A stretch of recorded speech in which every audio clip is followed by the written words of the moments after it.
Suspense, which is usually heard at this hour on Thursday nights, is taking its customary summer holiday.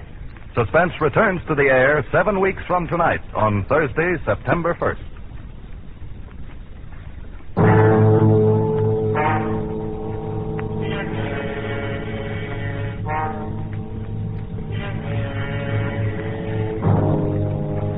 You are deep in the remote hill country of Afghan, face to face with the fierce Batan warriors, trapped into a hopeless fight from which there seems no escape.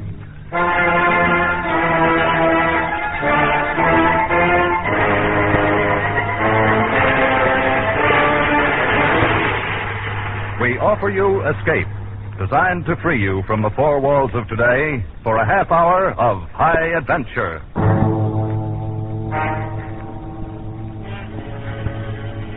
Tonight, we escape to the north of India and to a battle long remembered, as Rudyard Kipling described it in his famous story, The Drums of the Fore and Aft.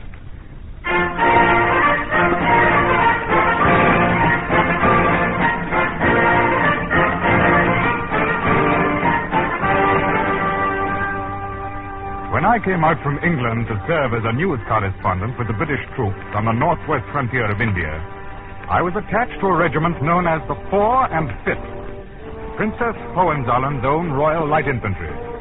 4 and 5th. But now, behind their backs, men call them the 4 and Aft. When certain words are shouted in front of other barracks, the troops may come out with belts and fists. But the mere whisper of 4 and Aft brings out the men of this regiment with rifles in their hands and murder in their eyes.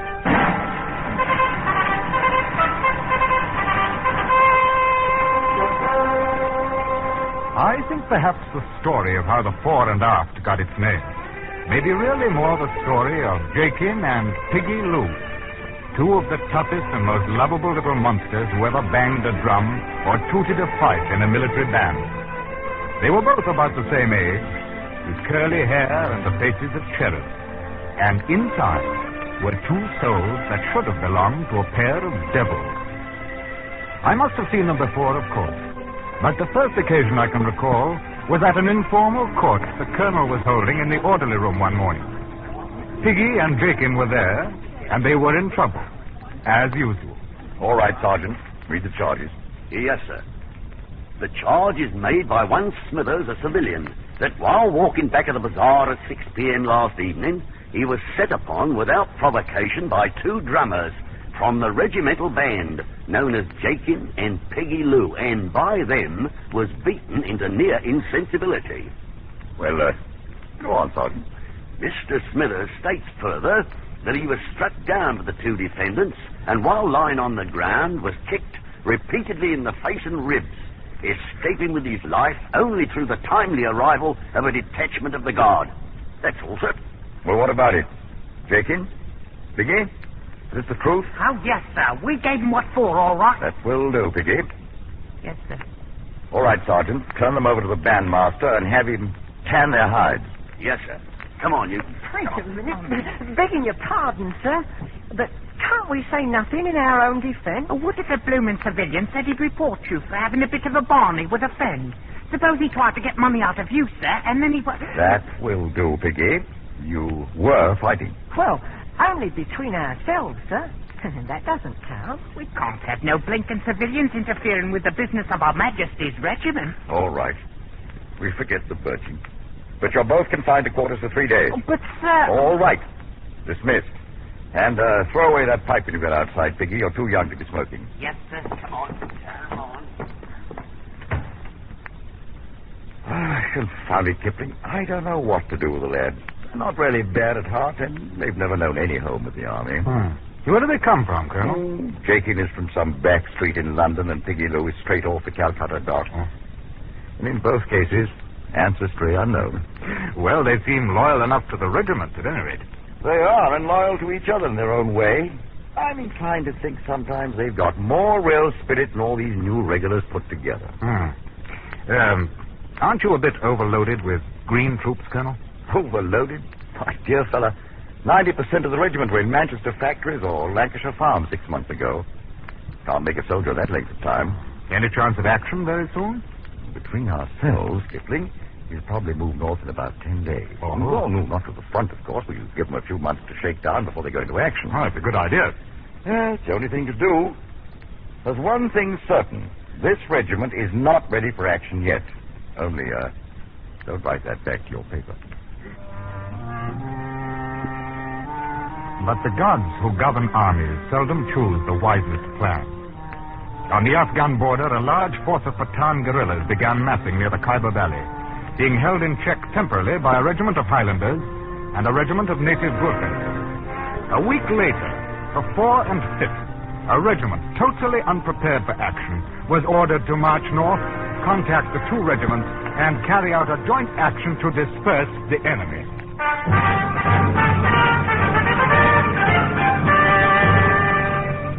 Parade ground and barracks began to hum with preparations for the coming campaign.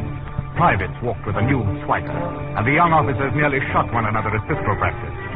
But to Piggy and Jacob, the excitement was like salt in an open wound. For the band was reduced to 20 men, and the drummer boy was being left behind.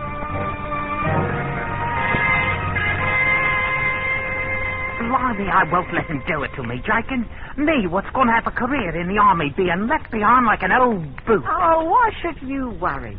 Now you can stay here with that blooming girl of yours. Oh, what's a girl when the regiment's going to the front? And besides, how am I to explain to her about being left behind with the women? What do you have to explain anything to her for? She's only 13. I've been telling her I'd get myself a medal when the first campaign came along, and how am I to do it now? I heard in the barracks they're going to take Tom Kidd along. He's to be the bugler. Of course, he's 18, though. He may be 18, but I can plaster the wall with him any day, and with one hand behind my back. Perhaps we could bash him round a bit. Oh, just enough so as he can't bugle no more. You could hold his hands, Piggy, and then I'll kick him in the... No. He still wouldn't take us. Our reputations ain't what they might be, you know. Yeah. Oh, well, for myself, I just as leave stay here and do a bit of loafing. With our own regiment going into action, why does Leaf have my... Oh, look who's coming. It's the blooming Colonel himself. And so it is, all alone. You know, Jakin, my boy, I think I'll go and have a little talk with the Colonel. You wait here. Have you gone daft with you? Yeah, catch my pilot. Blimey, now we're in for it again. Begging the Colonel's pardon, sir. What was it? Well, Piggy, the drum's in revolt. Oh, no, sir. I'd like the pleasure of a word with you, sir. All right. Go ahead and have it. Well, sir, if you fought the world and all of your regiment, and it was going off to active service without you, sir, then how'd you feel? I'm afraid I feel a bit left out of things. Well, that's how Jakin and me feels about it, sir. You've no idea what a campaign can be like, Piggy. Why, you'd flop in your face in the first 20 miles. Oh, no, we wouldn't, sir. We're good at marching. I'll tell my girl I'd bring her back a medal. I've just got to go. I see. Think you could pass a physical? Not the slightest doubt of it, sir. We're both of us very healthy for our age. All right. I suppose it's unheard of for a regiment on the border to take drummers along on active service. But if you can pass the medical officer, you can both go along. Oh, blimey! We're going to the front! I mean, thank you, sir. Jakin!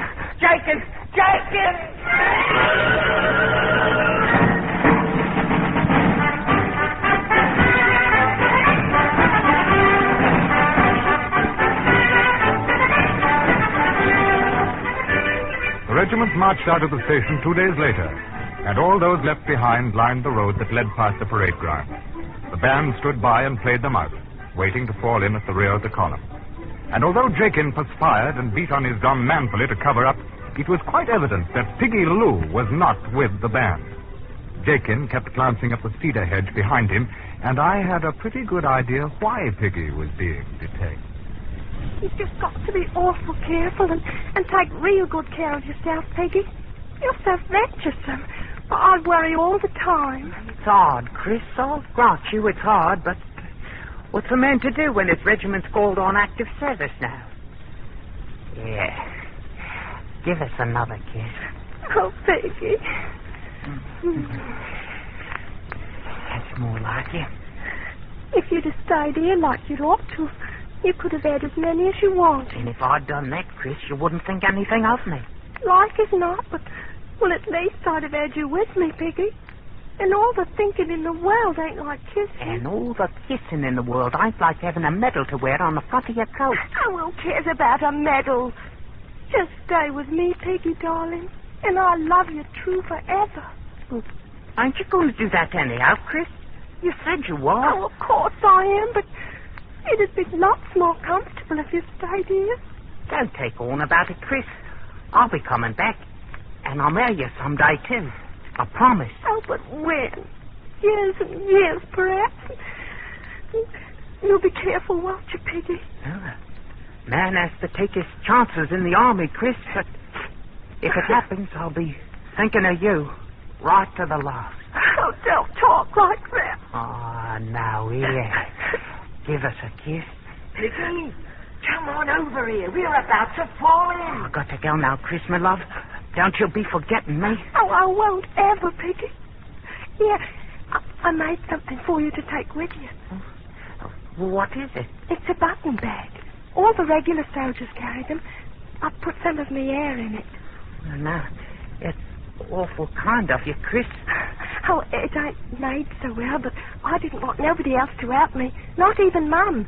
I'll carry it right over my heart, so long as I'm alive. Oh, don't say things like that. Peggy, come on. Give us one more kiss now. I can't stay no longer.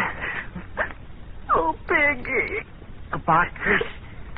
Take care of yourself. Goodbye, Peggy. Be careful. Oh, be careful. I'll be coming round to see you, Chris, my love, when I get back from the war. Oh, Peggy.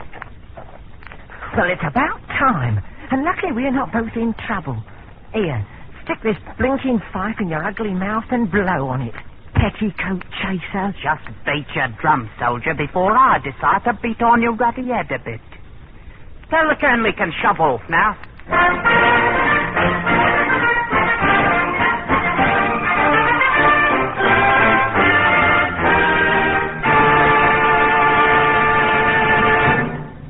A great hour on CBS Friday night is This is Broadway. Rising stars bring you their top acts and their problems for the future to Clifton Fadiman, Abe Burrows, and George S. Kaufman, three show business experts ready with advice. Be sure to hear This is Broadway tomorrow night and every Friday night on most of these same CBS stations. And now, we return to the second act of Escape, and tonight's story, Drums of the Fore and Aft.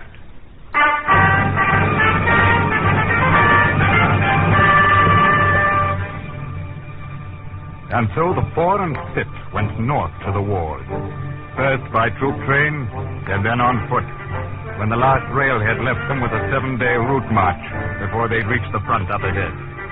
And during those 7 weary days, the regiment began to crack. The men went hardened to the long miles of marching, and they found themselves dead tired before noon of each day. The food was bad, and the water was worse. And on the second day, the snipers started in. They would hide in the tumble rocks of the low brown hills beside the road and wait for the column to pass. The first sign of one would be a flash and a puff of smoke, and some man on the long line of march would die without ever seeing the enemy who'd killed him. And even at night, the tired and nerve-shattered men could find no rest. If anything, the night hours in the dark tent were a good deal worse than the daylight hours on the dusty road.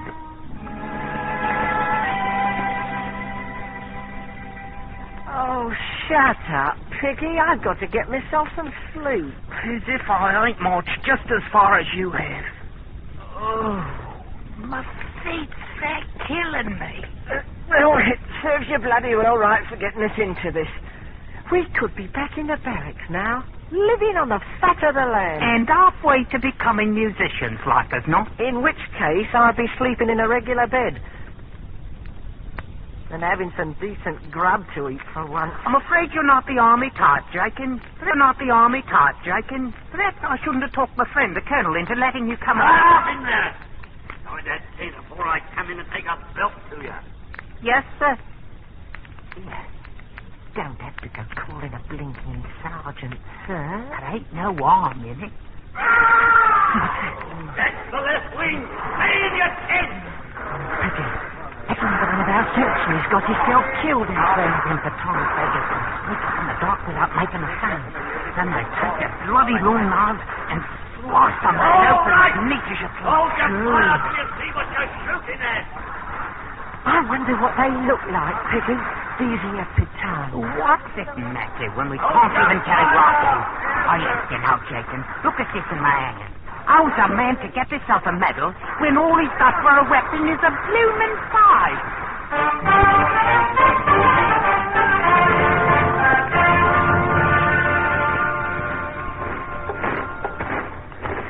Late afternoon of the 7th day, weary, savage, and sick, their uniforms dulled and unclean, the Fore and Fit rendezvoused with the Highland Regiment. Hey, lads, here comes the new regiment, the Fore and Fit. The Fore and Fit, eh? And may I ask you, what is it they're fit for? Some of the men bore wounds, and some with stretcher cases. But the real casualty was the regimental morale. These raw recruits had marched out of their station in the south with the band playing, and somehow they'd imagined they might march gloriously into battle the same way. But no band played when they slogged to a stop at the brigade encampment. Blimey! Look at them chaps over there wearing petticoats. I'll lot you know. They're Islanders, me lad. And I've heard a man had best take no liberties with them. Oh. Well, Piggy, you think we found the bloody war at last? And what else? Ain't that a full-blown general over there talking to our colonel?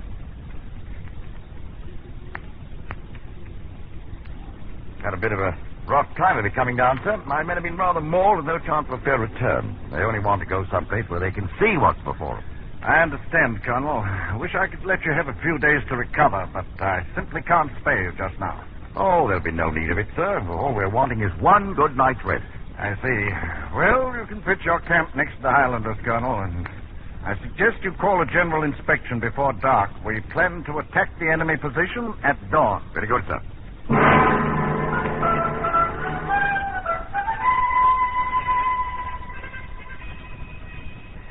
So, it's active service you wanted, Piggy, eh?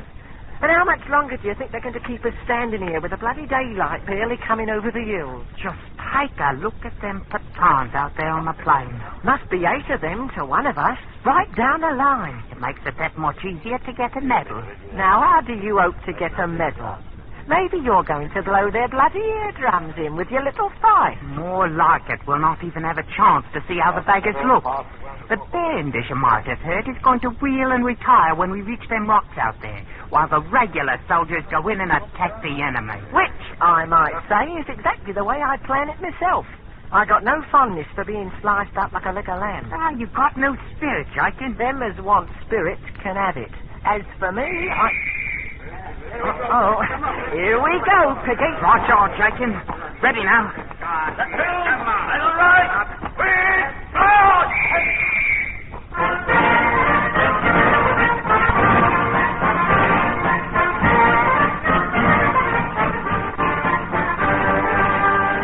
Watch yourself now, Jacob, and step lively. Just keep your eye on me, and I'll make a bloody hero out of you. Only someone had blundered. Someone had misread an order. And the Fore and Fit moved out onto the plain to attack the enemy force alone. The Fore and Fit's moving out. At the clump of rock, the band wheeled and halted and continued to play, while the ranks opened to form a skirmish line and moved slowly ahead. Oh, steady, laddies. We have no orders to move out, and therefore we'll stand fast to move. If the Fore and Fit wishes to fight like hogs, then At fight 500 yards range from the enemy line, the regiment began firing at will. At will and wildly. In a few minutes, they'd thrown away half of their ammunition and blinded themselves with their own smoke. And farther out on the plain, the Afghan armies stood quietly, firing occasional well-aimed bullets into the milling herd of green troops. brainless fools, they're bunching like a herd. Suddenly, from the main body of the Afghan troops, a small band of about 50 Batan warriors charged forward and fell upon the startled Englishmen. These were the Ghazis, the suicide squad, always thrown out ahead of the Afghan army before any main test of strength. Swinging their long, heavy knives, they struck the close packed British line. In the name of heaven, Doc, they extend into open order. The 4 and 5th wavered, reeling away from the vicious flashes of the murderous bone-handled knives, rallied for an instant and held, then broke, turned tail, and ran.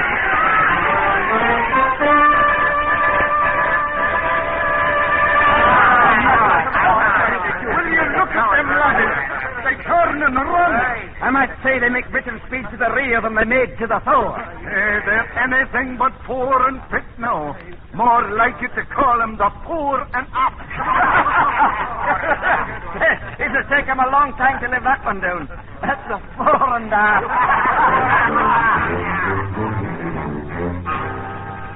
The regiment took no thought for the wounded, for the men left behind. Nor did they stop until they jammed in the path that led up to the hill. And the band, too, was carried along with them in their headlong flight. All the band, except 2 men.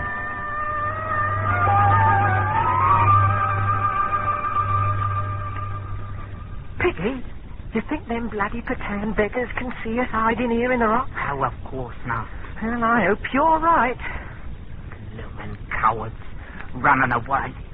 Now, weren't that a fine way for a British regiment to act? Had we done the same thing, we'd not be left behind here the way we are. Now, what's got into you? You're comfortable, ain't you? I may be comfortable, but I ain't easy in my mind. Ah, put a sock in it. Hey, look. Somebody's dropped a canteen there. Maybe it's got rum in it. Well, now, how can you hope to tell by shaking it? Here now, keep your dirty hands off it. I'll do the trying it out. Well, is it, Piggy? Is it? No, it's water. Oh. Here, have yourself a free drink on Her Majesty, drummer boy. Right, Jacob, look. What? Them Batan beggars is starting back to their own lines. Hey, keep your head down. Well, now with the blooming enemy retiring, perhaps our lads will come out and rescue them. Not them, the bloody cowards. Well, don't they know the Batans ain't chasing them no more? They can't see nothing but their own precious skins. Mo. Maybe we ought to give them a little music. Show them it's all nice and cozy out here now. What? Do you want us to go and get our blinking selves shot? Oh, they ain't no enemy close by now. Come on, Jacob. Take up your bloody drum there. Here, are you positive there was only water in that canteen? Oh. So life is not you're a coward too, the same as the rest of the regiment. What? I'll show you who's a coward, Piggy, my boy. Here, take your blooming fife. There, and stick it in your ugly face. Well, now, so you have got a bit of spirit. Maybe I'll speak to my old friend the Colonel about it. Oh, shut up and start blowing. Are you ready? Ready all? Now.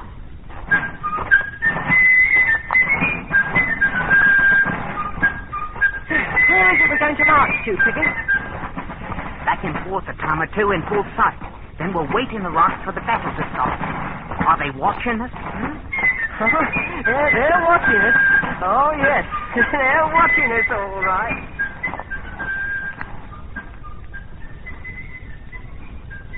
Time held still, and even the Afghan snipers forgot their weapons, while 2 armies watched the tiny, red-coated figures marching back and forth on the battlefield alone. Aye, and I'll tell you for certain, there's a pair of brave laddies down there. All right, you bleeding cowards! Look at them out there! Are them 2 children the only brave men in the regiment? The men of the fore and aft lifted their heads, fingered their rifles, and stared without moving. And out there on the silent plain, back and forth marched Jacob and Piggy.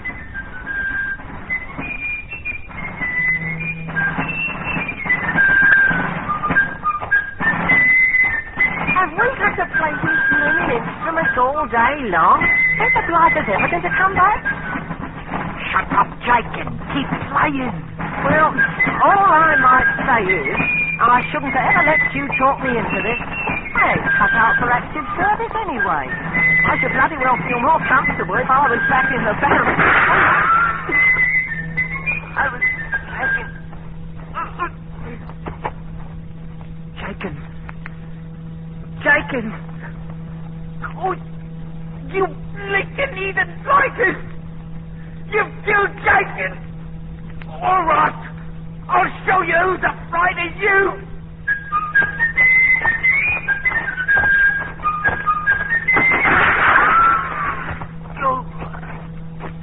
Come on, you bloomin' coward!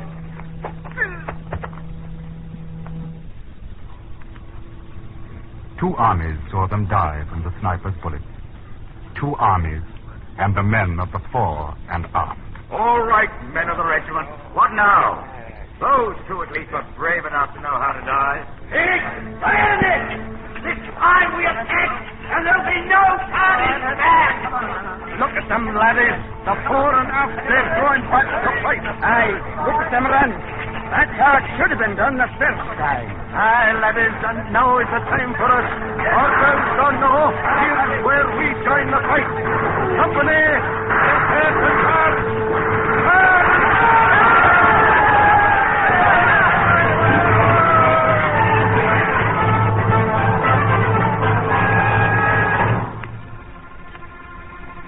Late afternoon saw the Afghan army wiped out, and the general explained to me how everything had gone according to his plan, and how he hoped I'd cable that back to my paper in London right away.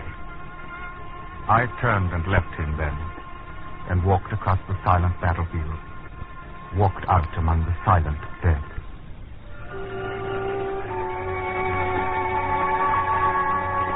The two tiny figures lay quite close together, Jakin fallen across his broken drum, and Piggy Lou with the fight still clenched in his dirty fist. A bulge under his tunic caught my eye, and I reached in and drew out a button bag, embroidered crudely with the name, Chris. I made it for you myself, Piggy, darling. And I put some of my own hair inside of it. I'll wear it right next to my heart, Chris, so long as I'm alive. I thought how Chris would soon forget, and how the world's memory is no longer than hers. The sun was sinking away into the west. The button bag in my hand was soaked, damp, and over the left breast of Piggy's grimy uniform, over the pocket where decorations are usually worn, a brighter red stain had spread out through the coarse wool, looking very much like the bright red ribbon that goes with a medal.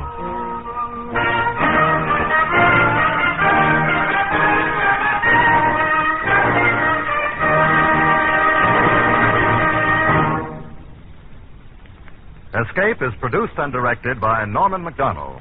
Tonight we have presented Drums of the Fore and Aft by Rudyard Kipling, adapted for radio by Les Crutchfield.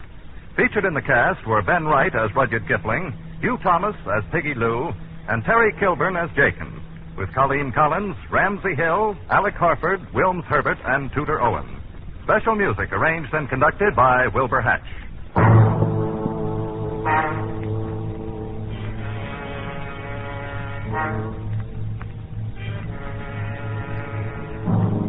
Next week, You are hanging by your fingertips on the sheer face of an ice cliff, suspended 1,000 feet above instant death, with your strength running out, and with no chance for escape.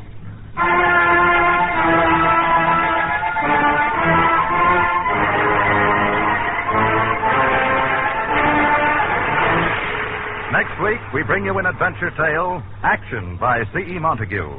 Be sure to tune in at this same time next week when once again we offer you Escape.